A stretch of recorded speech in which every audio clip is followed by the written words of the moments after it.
Salió de su casa en plena noche, bajo la lluvia, sin motivo aparente, y nunca regresó. Pero 25 años después, nuevas pistas apuntan a algo aún más perturbador.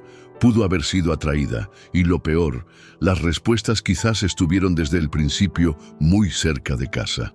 La madrugada del 14 de febrero del año 2000 comenzó como cualquier otra en el pequeño pueblo de Shelby, Carolina del Norte.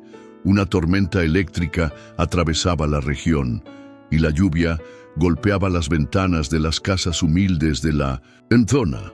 Dentro de una de ellas, Lea Ramírez, una niña de 9 años, dormía en el cuarto que compartía con su hermano menor. Nada parecía fuera de lo común, al menos a simple vista. Sus padres, Harold y Iquilla, descansaban en la habitación contigua, sin imaginar que estaban viviendo las últimas horas con su hija. Esa noche, la energía eléctrica falló brevemente debido a la tormenta, dejando la casa en completa oscuridad durante varios minutos. Cuando la electricidad volvió, todo parecía haber regresado a la normalidad. Pero lo que sucedería poco después marcaría el inicio de una de las desapariciones más inquietantes que Shelby haya presenciado. Cuando el reloj marcó las 2:30 de la madrugada, Iquilla se levantó como de costumbre para revisar a sus hijos. Abrió la puerta del cuarto y vio a Lea y a su hermano profundamente dormidos. Nada llamó su atención.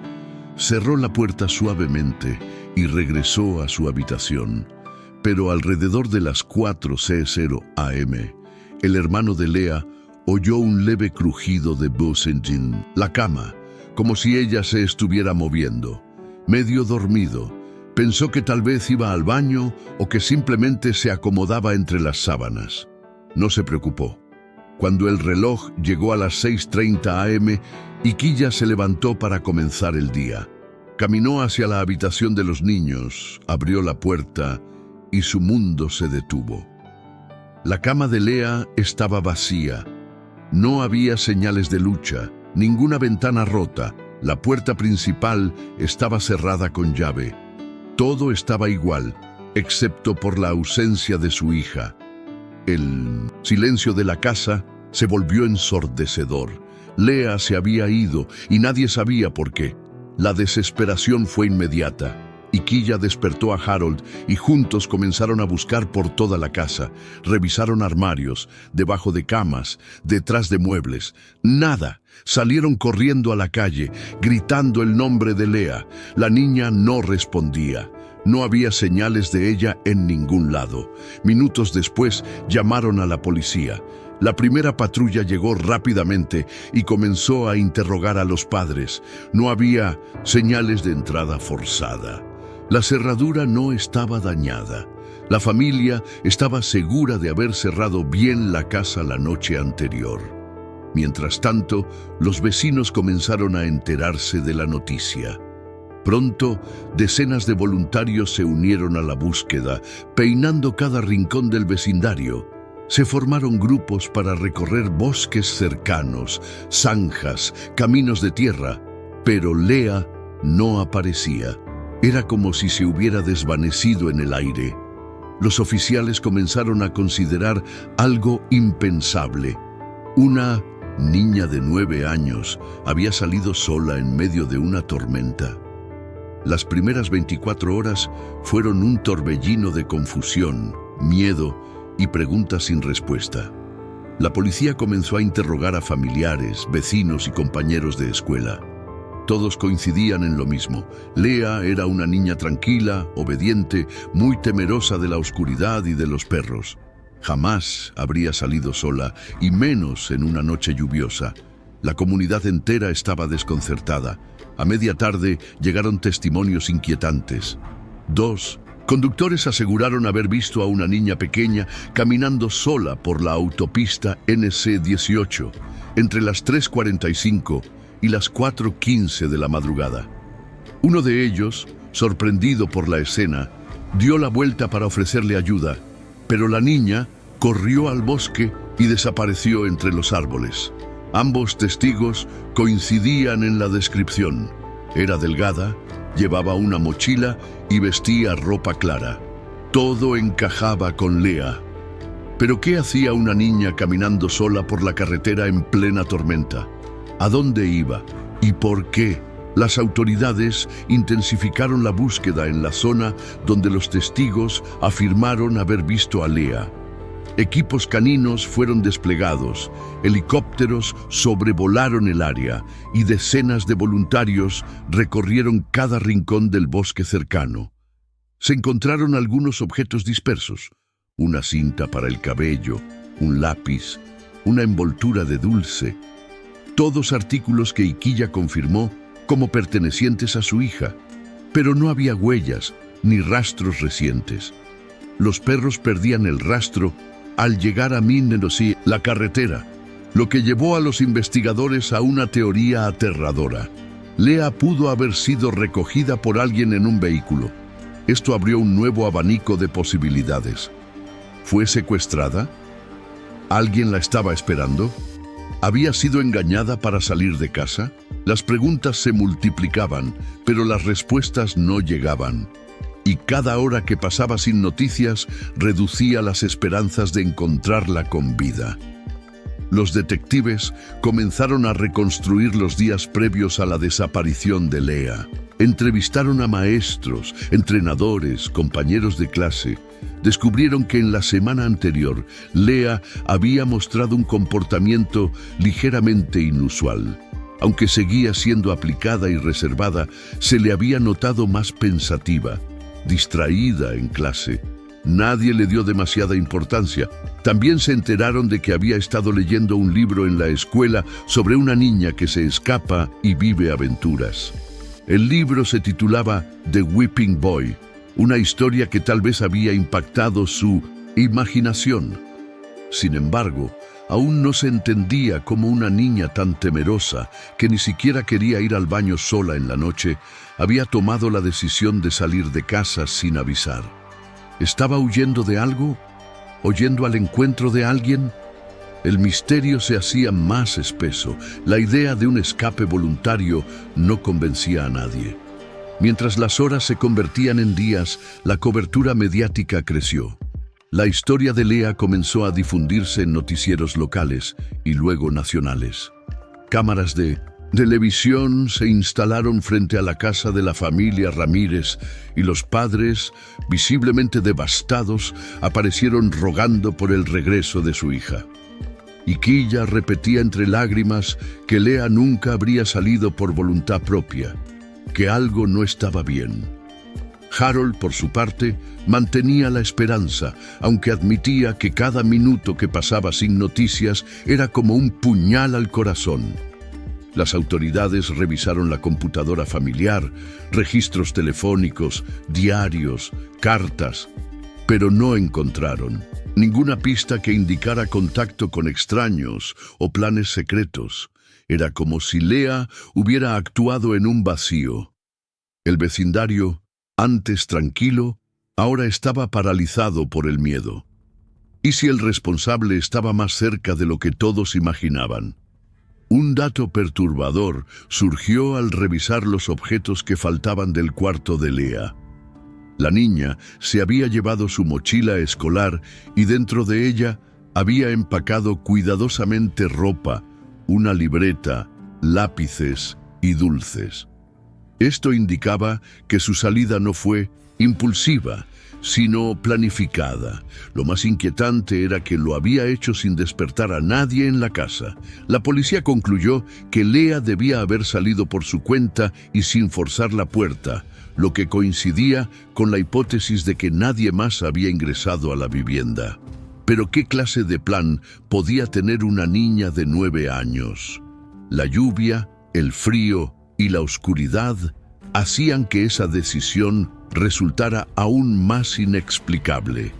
Algunos expertos en conducta infantil sugerían que tal vez Lea había sido persuadida por alguien que conocía, un adulto que le ofreció algo, que ganó su confianza. La pregunta que comenzaba a resonar en todos era: ¿quién pudo haber influido en ella y con qué propósito? Los investigadores comenzaron a analizar detenidamente las pertenencias de Leah en busca de pistas ocultas.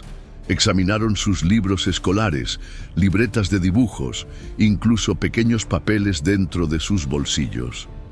Todo parecía normal. Sin embargo, en la escuela, un maestro recordó que Leah había reaccionado de forma extraña días antes cuando se mencionó un viaje escolar que se avecinaba. Parecía nerviosa, casi incómoda, y trató de desviar el tema. Otros niños dijeron haber escuchado a Leah hablar en voz baja con alguien durante los recreos, aunque no pudieron recordar con quién. Mientras tanto, la comunidad se dividía entre la esperanza y el temor. Algunos sostenían que Leah estaba viva y pronto regresaría. Otros temían que ya estuviera en manos de alguien peligroso. Las pistas eran escasas, pero el rastro de la autopista NC-18 seguía siendo el centro de la investigación.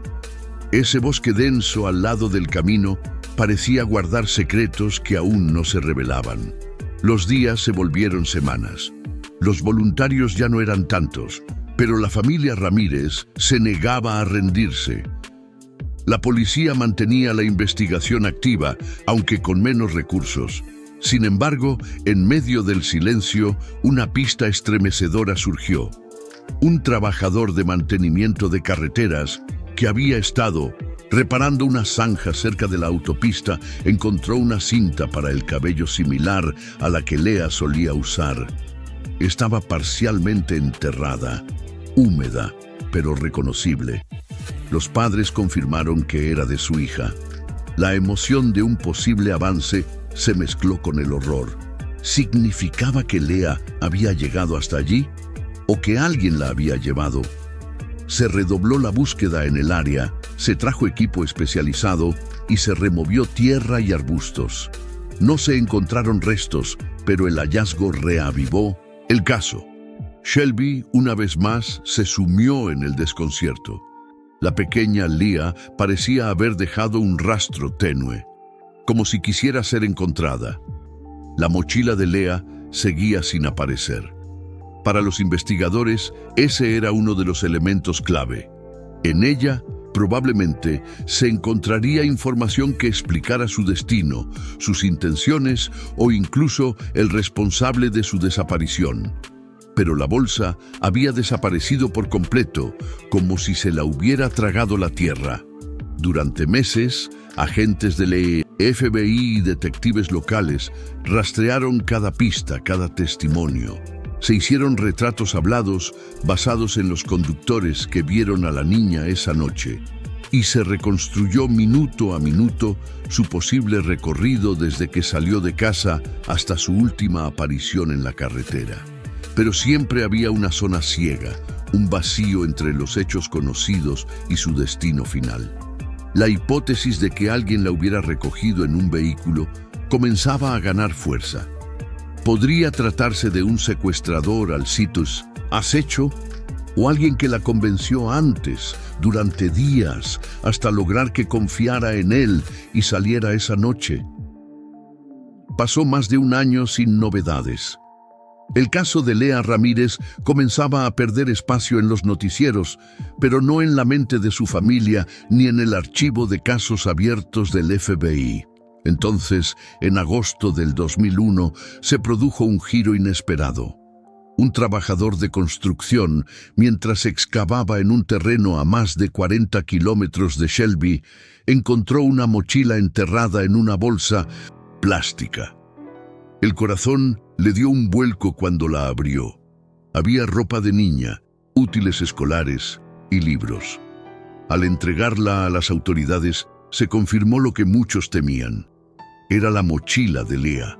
La familia la reconoció de inmediato. Estaba intacta, pero su contenido planteaba nuevas preguntas. Uno de los libros no pertenecía a Leah, y había una camiseta que no era de su talla ni de su propiedad. ¿Por qué estaban ahí? ¿A quién pertenecían? ¿Había otra víctima involucrada? El hallazgo renovó la esperanza y también el terror de lo que podía haber ocurrido. El descubrimiento de la mochila provocó una segunda ola de investigaciones. Agentes federales llegaron nuevamente a Shelby y revisaron todo el expediente desde el inicio. El lugar donde se encontró la mochila estaba lejos, demasiado lejos para que Lea hubiera llegado sola. Era una zona rural aislada, sin transporte público ni viviendas cercanas. Eso reforzaba la teoría de que alguien la había llevado hasta allí. Además, el hecho de que estuviera enterrada cuidadosamente indicaba premeditación. No era un descuido, era un intento de ocultar pruebas. Los analistas forenses examinaron cada fibra, buscando ADN, huellas, rastros de tierra. Mientras tanto, la familia Ramírez volvía a enfrentarse con el dolor. Ver los objetos de Lea intactos pero cubiertos de tierra era como revivir la noche de su desaparición una y otra vez. Harold apenas podía sostener la mochila sin romper en llanto. Iquilla se aferraba a una pequeña libreta, la misma que Lea usaba para escribir sus sueños. El contenido de la mochila generó más preguntas que respuestas. La camiseta encontrada dentro pertenecía a un equipo deportivo infantil, pero al consultar con las escuelas de la zona, nadie reconocía que esa prenda hubiera sido parte de su inventario. Además, el libro que no era de Lea resultó ser de una biblioteca local, pero había sido prestado a otro niño semanas antes. Ese niño, según los registros, lo había devuelto, o al menos eso decía el sistema. La posibilidad de que alguien hubiera mezclado intencionalmente objetos para despistar a la policía comenzó a ser considerada seriamente. Los detectives buscaron conexiones entre ese niño y Lea, pero no encontraron ninguna relación directa. Las huellas dactilares en la mochila no eran concluyentes, estaban deterioradas por el tiempo y la humedad.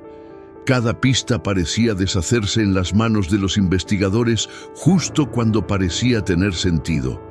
Era como si alguien hubiera diseñado todo para que la verdad nunca fuera descubierta. El hallazgo de la mochila provocó también el regreso de viejas sospechas. Algunos empezaron a mirar nuevamente hacia el entorno cercano a Lea.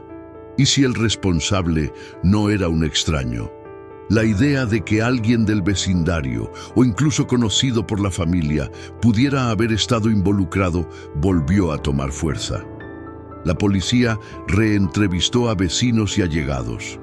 Uno de ellos mencionó que semanas antes de la desaparición había visto un automóvil verde oscuro estacionado varias veces cerca de la casa de los Ramírez, a horas inusuales. Nadie sabía a quién pertenecía. Se inició una búsqueda de vehículos con esas características en el condado, pero la lista era larga y no había una matrícula precisa. Años después, ese dato cobraría relevancia. Mientras tanto, la familia seguía atrapada en un limbo doloroso, sin cuerpo, sin carta de despedida, sin certeza de nada, solo el vacío, un vacío tan denso que se sentía como una presencia constante en cada rincón de su hogar. La investigación oficial fue ralentizándose con el paso de los años. Sin nuevas pistas ni testigos adicionales, el caso de Lea Ramírez quedó archivado como un misterio no resuelto. Sin embargo, cada aniversario de su desaparición reavivaba el interés del público y de los medios. Iquilla y Harold se negaban a rendirse. Organizaron vigilias, marchas simbólicas y mantuvieron vivo el rostro de su hija en carteles y camisetas. En entrevistas televisivas repetían el mismo mensaje: alguien sabe algo y todavía puede hablar. En 2015, con ayuda del FBI, se reabrió oficialmente el caso como parte de una revisión de archivos infantiles sin resolver. Se asignó un nuevo equipo de investigación que comenzó desde cero. Se digitalizaron documentos, se revisaron pruebas con tecnología más avanzada y se reentrevistó a los testigos originales. la esperanza volvió a surgir. Tal vez ahora, con recursos modernos y una mirada fresca, se podría finalmente encontrar a Lea, o al menos saber qué le ocurrió aquella noche. En 2016, tras una nueva ronda de entrevistas, un testigo anónimo contactó a las autoridades con una declaración que congeló la sangre de los investigadores. Afirmó haber visto a una niña entrar voluntariamente en un automóvil verde oscuro, posiblemente un Ford Thunderbird o un Lincoln Continental de finales de los años 70. El vehículo estaba estacionado cerca del lugar donde Lea fue vista por última vez. Según el testigo, la niña parecía tranquila, no luchaba ni gritaba. Aquello abrió un nuevo escenario. Lea no habría sido secuestrada por la fuerza, sino que habría subido al coche por decisión propia, probablemente convencida de que conocía al conductor. El FBI publicó un nuevo retrato del vehículo y pidió información pública. Se revisaron registros de autos con esas características, pero después de tantos años, muchos ya habían sido vendidos, chatarrizados o desaparecido de los archivos. Una vez más, la pista se desvanecía justo cuando parecía ofrecer claridad. El misterio persistía implacable. El nuevo equipo del FBI, especializado en casos de larga data, continuó profundizando en detalles que antes habían sido considerados menores. Uno de los agentes notó que, en las semanas previas a la desaparición, Lea había faltado a una práctica de baloncesto sin dar explicación. Era algo inusual para ella, ya que adoraba el deporte y rara vez se ausentaba. Al preguntar a sus compañeras, una de ellas mencionó que Lea le había contado que tenía algo importante que hacer ese día. Nadie prestó demasiada atención en ese momento, pero ahora esa frase resonaba con un peso diferente. ¿Estaba Lea planeando su desaparición? ¿O simplemente se refería a una reunión secreta con alguien que le había prometido algo? El equipo también investigó reportes de intentos de contacto con niños de la zona a través de cartas, llamadas o regalos. Aunque algunos casos eran vagos o inconexos, surgía una posibilidad inquietante. ¿Había un manipulador moviendo los hilos desde las sombras? Durante la revisión de objetos personales antiguos, los padres de Lea entregaron una caja con papeles, dibujos y cartas de su hija que había estado guardada en el desván. Entre ellos, encontraron una hoja arrugada con una lista escrita a mano por Lea. En ella aparecían cosas como ropa extra, dulces, libro y libreta. Parecía una lista de viaje. Aunque no era concluyente, sugería que Lea había planeado cuidadosamente lo que llevaría en su mochila la noche en que desapareció. Este detalle reafirmaba que su salida fue premeditada, no impulsiva. Lo más perturbador era que al final de la hoja aparecía un nombre escrito, pero la tinta estaba borrosa y no se podía leer del todo. Se envió la nota a un laboratorio para su análisis, pero los resultados fueron inconclusos. Era como si cada evidencia estuviera destinada a generar más dudas que certezas. La investigación avanzaba como en un laberinto, donde cada giro llevaba a un nuevo callejón sin salida. En 2017, el FBI desplegó su Unidad CARD, Child Abduction Rapid Deployment, para revisar todo el expediente del caso Ramírez con ojos nuevos. Esta unidad, especializada en secuestros infantiles, realizó más de 300 entrevistas, comparó casos similares en todo el país y utilizó herramientas de geolocalización para trazar los posibles movimientos del sospechoso aquella madrugada. También revisaron denuncias antiguas de conductas inapropiadas contra menores en el área de Shelby. Aunque surgieron varios nombres, ninguno pudo vincularse directamente con Lea. A su vez, un grupo de agentes forenses reexaminó la mochila encontrada en 2001, ahora con tecnología avanzada, para buscar trazas de ADN o compuestos químicos. El análisis reveló un perfil genético desconocido, mezclado con el de Leah, que no coincidía con ningún miembro de su familia. Ese dato se mantuvo en reserva mientras el equipo comenzaba una nueva misión: encontrar al dueño de ese ADN. Por primera vez en años, parecía que la oscuridad comenzaba a ceder un poco. El perfil genético encontrado en la mochila fue ingresado en bases de datos nacionales e internacionales. Aunque no hubo coincidencias inmediatas, el ADN fue marcado para comparación continua. Mientras tanto, los agentes enfocaron su atención en una familia de apellido Dedmon, que vivía cerca del área donde la mochila fue hallada. En aquel tiempo, su propiedad había sido usada como depósito de materiales de construcción. Una de las hijas, Annalie, tenía 13 años en el año 2000. El nuevo equipo descubrió que el libro hallado en la mochila de Leah había sido prestado por la biblioteca local a nombre de Annalie pocas semanas antes del secuestro. Nadie había conectado ese dato en la investigación original. Llamada a declarar, la mujer mostró nerviosismo, contradicciones y respuestas vagas. Fue suficiente para que se emitieran órdenes de registro en su casa y en las propiedades de su familia. Después de 25 años, algo empezaba a crujir en el silencio que rodeaba el caso.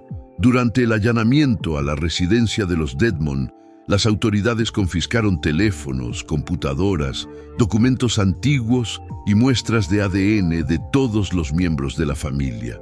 Lo que hallaron dejó a los investigadores en estado de alerta. Entre los objetos incautados había fotografías viejas de reuniones familiares donde aparecía un hombre identificado como Russell Underhill, un conocido de la familia que frecuentaba su casa durante fines de semana. Underhill tenía antecedentes por comportamientos extraños con menores, aunque nunca había sido condenado. El análisis forense confirmó que el perfil genético hallado en la mochila coincidía parcialmente con su ADN. Aquello no era una prueba definitiva, pero sí un indicio poderoso. Se emitió una orden para interrogarlo formalmente. Mientras tanto, se intensificó el análisis de los dispositivos incautados, especialmente los teléfonos celulares. Los investigadores creían que en las comunicaciones antiguas podía haber referencias ocultas a Leah o a sus movimientos previos a la desaparición. El caso estaba a punto de explotar. Russell Underhill fue localizado en un pueblo vecino y llevado a declarar bajo vigilancia. Durante el interrogatorio, negó cualquier vínculo con la desaparición de Leah Ramírez. Afirmó que apenas recordaba a la familia Dedmon y que no tenía relación cercana con Annalie. Sin embargo, sus registros telefónicos contaban otra historia. Los días previos al 14 de febrero del 2000 se detectaron múltiples llamadas entre su número y el domicilio de los Dedmon. Algunas ocurrieron de madrugada. Al confrontarlo con esa información, Russell tartamudeó, cambió su versión varias veces y terminó solicitando un abogado. La policía no tenía evidencia directa para detenerlo, pero su nombre quedó marcado como el principal sospechoso. Se inició una investigación paralela sobre su pasado, buscando conexiones con otros casos de desaparición infantil. Mientras tanto, la familia Ramírez era informada con cautela. Después de tantos años, cada nueva pista traía una mezcla de esperanza y dolor. Estaban finalmente acercándose a la verdad. El análisis de los teléfonos confiscados en la casa de los Dedmon reveló más de lo que los investigadores esperaban. Aunque muchos datos habían sido borrados con el paso del tiempo, se recuperaron mensajes archivados y registros de llamadas que conectaban a Annalie con Russell Underhill de forma más cercana de lo que ambos habían declarado. En uno de los mensajes, fechado semanas después de la desaparición de Leah, Annalie escribía: «Nunca debimos haber guardado eso. Fue un error enterrarlo allí». La frase, ambigua, coincidía con el hallazgo de la mochila en el terreno vinculado a su familia. También se encontraron referencias a reuniones nocturnas y a un proyecto secreto, del cual hablaban en clave. Los agentes del FBI comenzaron a trazar una línea de tiempo detallada. Por primera vez, existía un vínculo real entre las personas, el lugar y las pruebas físicas. Sin embargo, no había testigos que confirmaran que Lea estuvo con ellos. Faltaba la pieza más importante, su paradero. A medida que se profundizaban las investigaciones, los agentes descubrieron que Anna Lee Dedmon había estado ausente varios días de la escuela justo después de la desaparición de Lea. Cuando los registros escolares fueron revisados, constaba que había estado enferma, pero no había justificante médico. Su madre, al ser interrogada, afirmó no recordar con exactitud por qué Anna Lee no había asistido. La falta de detalles levantó sospechas. Mientras tanto, un vecino del área rural donde se halló la mochila se presentó voluntariamente. Afirmó que, en marzo del año 2000, había visto a un hombre y una adolescente cavando cerca de un terreno en construcción. No denunció nada porque creyó que estaban haciendo alguna reparación. Al mostrarle fotos antiguas, el hombre identificó a Anna Lee como la posible adolescente. El testimonio fue registrado y contrastado con los movimientos conocidos de la familia Dedmon. Todo comenzaba a encajar. El caso, durante años congelado, ahora ardía en las manos de quienes lo investigaban. El testimonio del vecino impulsó a las autoridades a realizar nuevas excavaciones en el área donde se encontró la mochila de Lea. Esta vez, con maquinaria más precisa, sensores de terreno y equipos forenses especializados. Durante días, los operativos trabajaron removiendo capas de tierra y analizando muestras en busca de restos biológicos. Lo que encontraron fue escalofriante: fragmentos de tela que coincidían con el tipo de pijama que Lea usaba la noche que desapareció. También hallaron un lápiz roto, igual al tipo que ella solía llevar a la escuela. Todo fue enviado para análisis de ADN.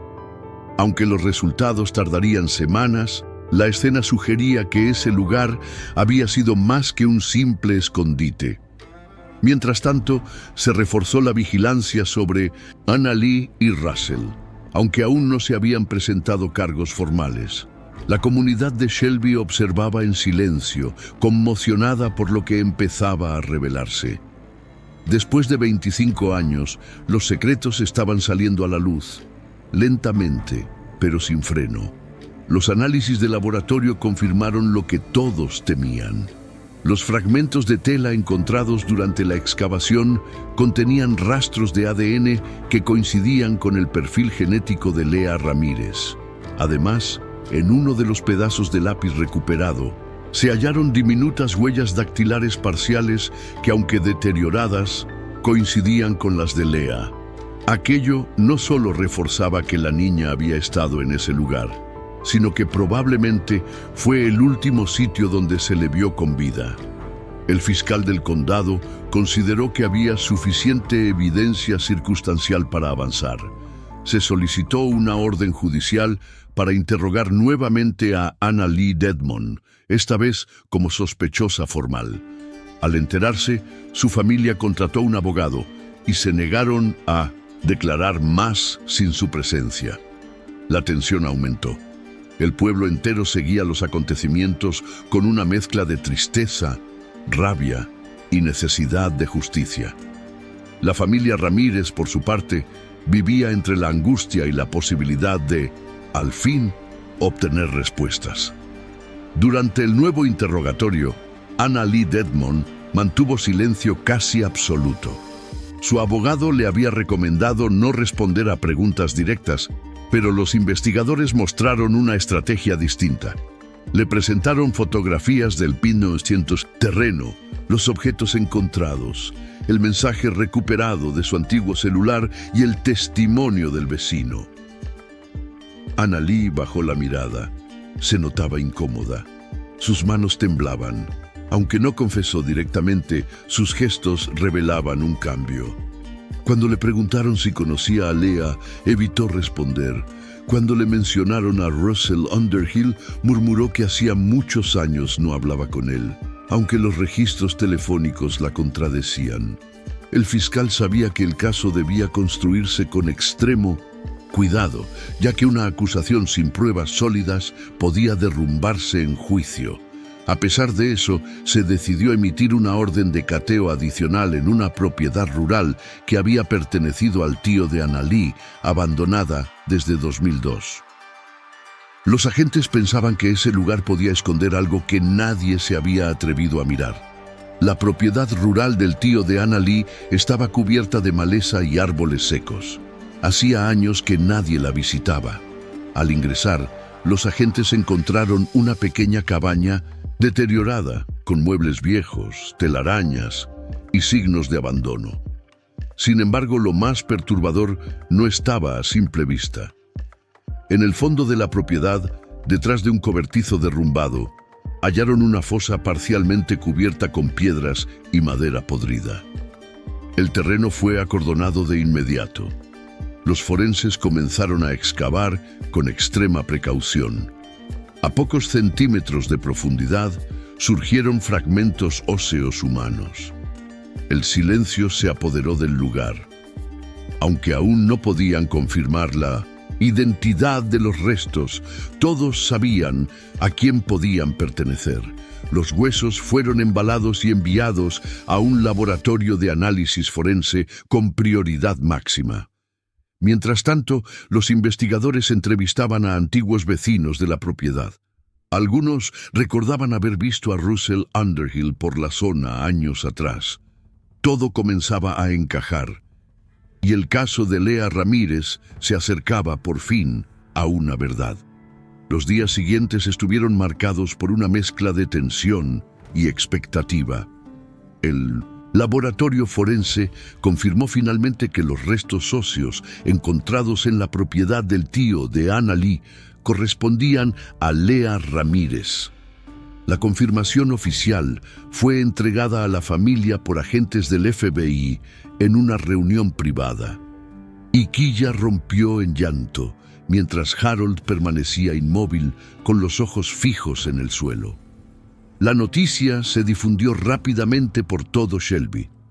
Después de 25 años de incertidumbre, la niña que todos buscaban había sido encontrada, pero no como esperaban. El fiscal del condado anunció una conferencia de prensa y adelantó que se presentarían cargos formales contra Annalee Dedmon y Russell Underhill. Ambos serían acusados de homicidio y ocultamiento de restos. La comunidad, devastada, reaccionó con una mezcla de dolor y alivio. Finalmente, la historia de Leah tendría un cierre. Aunque tardío, aunque oscuro, al menos habría justicia. O eso era lo que todos creían en ese momento. La noticia del hallazgo generó una avalancha mediática. Cadenas nacionales cubrieron el caso, rescatando imágenes de Leah cuando era niña y recordando las vigilias anuales organizadas por su familia. Shelby se convirtió, por unos días, en el epicentro de la atención pública. Pero mientras afuera el caso era discutido por expertos y periodistas, dentro de los tribunales comenzaba una batalla legal compleja. Los abogados defensores de Annalee y Russell cuestionaron la validez de las pruebas forenses, alegando contaminación y errores procesales por el paso del tiempo. También argumentaron que no existía evidencia directa que vinculara a sus clientes con el momento exacto de la muerte de Leah. El fiscal, por su parte, sostenía que el conjunto de pruebas, ADN, comunicaciones, testigos, objetos enterrados, formaba una narrativa clara. El juez autorizó el inicio del proceso penal. La familia Ramírez, firme, se preparaba para revivir su dolor en el estrado. Habían esperado justicia por más de 2 décadas. Ahora no pensaban detenerse. El juicio comenzó con una sala repleta. Medios de comunicación, activistas por los derechos de niños desaparecidos, vecinos de Shelby y familiares de ambas partes se reunieron para presenciar lo que prometía ser uno de los procesos más emocionales del estado. Iquilla fue la primera en testificar. Su voz temblaba mientras relataba la última noche que vio a su hija con vida. Luego fue el turno de los investigadores, quienes presentaron la cronología de la desaparición, el hallazgo de la mochila, los vínculos telefónicos entre los acusados y las pruebas forenses. La defensa intentó desacreditar a los testigos, alegando que sus recuerdos podían estar distorsionados por el tiempo. También insinuaron que otra persona pudo haber manipulado la escena para incriminar a sus clientes. Sin embargo, los mensajes recuperados de los celulares, especialmente aquel que mencionaba haber enterrado eso, resultaban difíciles de explicar. Cada jornada en la corte reabría heridas profundas, y cada palabra pronunciada parecía resonar con el eco de una niña que nunca tuvo oportunidad de hablar. Durante el juicio, uno de los momentos más impactantes ocurrió cuando un excompañero de escuela de Annalee fue llamado a declarar. Afirmó que, semanas después de la desaparición de Leah, ella le confesó en un susurro que sabía más de lo que decía. En ese momento creyó que era una forma de llamar la atención y no lo contó a nadie. Pero al enterarse de su arresto, decidió romper el silencio. La defensa intentó desacreditar su testimonio alegando que era una memoria vaga e influenciada por la cobertura mediática. Sin embargo, el jurado lo escuchó con atención. El fiscal aprovechó para reforzar la idea de que Annalee, aunque adolescente en ese entonces, había sido cómplice activa o al menos testigo silenciosa del crimen. Los peritos psicológicos también hablaron sobre el perfil de Russell Underhill, describiéndolo como manipulador, carismático y con un patrón de conductas peligrosas. Poco a poco, las piezas encajaban como un rompecabezas tenebroso. Leah no se había ido sola. Había sido llevada y silenciada. El equipo forense presentó una simulación digital del área donde se hallaron los restos de Leah Ramírez. Mostraron cómo fue enterrada, la profundidad del pozo y cómo los objetos personales fueron dispuestos de manera deliberada. La mochila, los libros, los fragmentos de tela, todo había sido colocado con intención, como si se buscara ocultarla pero también dejar un rastro.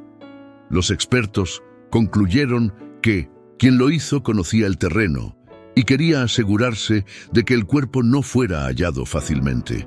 También explicaron que, aunque no se pudo determinar la causa exacta de la muerte debido al estado de los restos, sí había indicios de trauma físico previo. Ese detalle estremeció a la sala. La mirada de Iquilla se llenó de lágrimas. Harold apretaba los puños en silencio. Los rostros del jurado reflejaban tensión y horror. El juez pidió un receso. Afuera, la prensa narraba cada instante como si fuera una película. Pero para la familia Ramírez, aquello era una herida abierta y real. Con el juicio entrando en su fase final, los abogados defensores intentaron un último recurso. Presentaron una moción para desestimar los cargos contra Annalee, argumentando que en el momento del crimen era solo una niña y que cualquier participación suya había sido bajo manipulación o coacción de un adulto. Alegaron que ella también era una víctima. El fiscal respondió con contundencia. Mostró los mensajes recuperados, su silencio durante 25 años y su participación activa en la ocultación del cuerpo. Según la acusación, aunque joven, Annalee había tenido conciencia de lo ocurrido y eligió callar. El tribunal decidió que la responsabilidad debía ser juzgada por el jurado. En cuanto a Russell Underhill, las pruebas eran más contundentes. Su ADN en la mochila, su presencia en el terreno, sus llamadas y su perfil psicológico formaban una imagen difícil de ignorar. El jurado fue enviado a deliberar. El pueblo entero contuvo el aliento. Después de décadas de sombras, estaba por llegar un veredicto. Después de 3 días de deliberación, el jurado regresó a la sala con su decisión. El silencio era absoluto cuando el portavoz se puso de pie. Para Russell Underhill, culpable de homicidio en primer grado y ocultamiento de restos humanos. Para Annalee Dedmon, culpable de encubrimiento agravado y participación en la disposición ilegal del cuerpo. La sala explotó en una mezcla de suspiros, llanto y contención emocional. Iquilla abrazó a Harold con fuerza, mientras sus lágrimas caían sin control. Era justicia, pero no reparación. Russell fue condenado a cadena perpetua sin posibilidad de libertad condicional. Annalee recibió una sentencia reducida de 12 años, debido a su edad al momento del crimen, pero sin opción de libertad anticipada. El juez fue claro. El silencio prolongado, cuando hay una vida perdida, también es un crimen. El caso de Lea Ramírez no solo cerraba un capítulo judicial, se convertía en una advertencia, una historia que marcó para siempre la memoria de Shelby. Con la sentencia dictada, el pueblo de Shelby comenzó lentamente a recuperar su rutina, pero las secuelas del caso Lea Ramírez quedaron grabadas en cada rincón. Las escuelas implementaron programas de prevención y educación sobre seguridad infantil. Las familias eran ahora más cautelosas y las autoridades locales establecieron nuevas políticas para revisar casos archivados. La historia de Lea fue incluida en seminarios del FBI como ejemplo de persistencia investigativa y el poder de la tecnología moderna para resolver crímenes antiguos. En la iglesia local se colocó una placa en su memoria. Lea Ramírez, niña de luz que nunca será olvidada. Cada año, el 14 de febrero, la comunidad se reúne en una vigilia donde se encienden velas, se sueltan globos blancos y se pronuncia su nombre en voz alta. No como símbolo de tragedia, sino de resistencia. Porque su historia, aunque dolorosa, logró unir a todo un pueblo en la búsqueda de justicia y verdad. Años después del juicio, Iquilla Ramírez escribió un libro titulado El eco de una voz pequeña. En sus páginas relató no solo la desaparición de su hija, sino también el calvario emocional que vivieron durante 25 años de incertidumbre. El libro fue un testimonio de dolor, pero también de fe inquebrantable.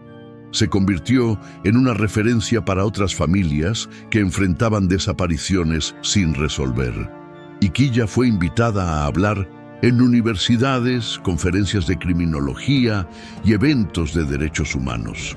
Cada vez que contaba su historia, lo hacía con el mismo temblor en la voz, pero con la fuerza de quien eligió convertir el sufrimiento en propósito.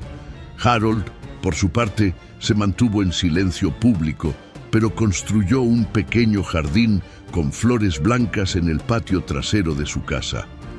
Allí colocó un banco con una placa: para Lea, que aún florece en nosotros.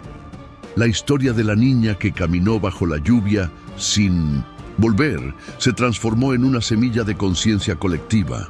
La historia de Lea Ramírez también impulsó cambios legales. Inspirados por el caso, legisladores estatales propusieron una ley para agilizar protocolos de búsqueda infantil, asegurando que ninguna desaparición quede en pausa por tecnicismos o falta de recursos. La ley, conocida como Alerta Lea, fue aprobada por unanimidad en Carolina del Norte en 2028. Incluye medidas como la activación inmediata de alertas en zonas rurales, la revisión periódica de casos antiguos y la capacitación obligatoria para agentes locales en protocolos de intervención temprana. La familia Ramírez fue invitada al Capitolio Estatal durante la firma oficial del decreto. Y Quilla tomó la palabra ante la Cámara y dijo: «Si una sola vida se salva gracias a esto, el nombre de mi hija habrá cambiado el mundo». Fue ovacionada de pie. El caso, que comenzó con una desaparición envuelta en sombras, terminó iluminando caminos para otros. Pero el recuerdo de 200 Lea no vive solo en leyes o placas. Vive en cada paso que da una niña hoy, libre y protegida. El último rincón que quedaba por sanar era el corazón de quienes la amaron. Aunque la justicia llegó, nada pudo devolver el tiempo perdido, ni borrar las noches en vela, ni las preguntas que jamás tendrán respuesta. ¿Qué pensó Lea mientras caminaba sola por la autopista aquella madrugada? ¿Qué palabras le dijeron para convencerla? ¿Cuándo supo que no volvería a casa? Son incógnitas que la familia Ramírez carga con dignidad, pero sin resignación. Hoy, su hogar conserva la habitación de Lea casi intacta, una lámpara de mesita, su peluche favorito, libros con su nombre escrito en la primera página, no como un museo del dolor, sino como un santuario de memoria. Shelby aprendió que incluso en los lugares más tranquilos puede ocultarse el horror, pero también aprendió que el amor, la persistencia y la verdad pueden resistir décadas enteras, y que una niña como Lea Ramírez, que una vez caminó bajo la lluvia, jamás será olvidada. Si esta historia te estremeció tanto como a nosotros contarla, te invitamos a que no se quede solo aquí. Suscríbete al canal, porque cada semana traemos casos reales que merecen ser conocidos. Activa la campanita para no perderte ninguna historia. Y si este caso tocó tu corazón, déjanos tu like. Es una forma de decir que Lea Ramírez no fue olvidada. Tu apoyo nos ayuda a seguir contando lo que muchos prefieren callar.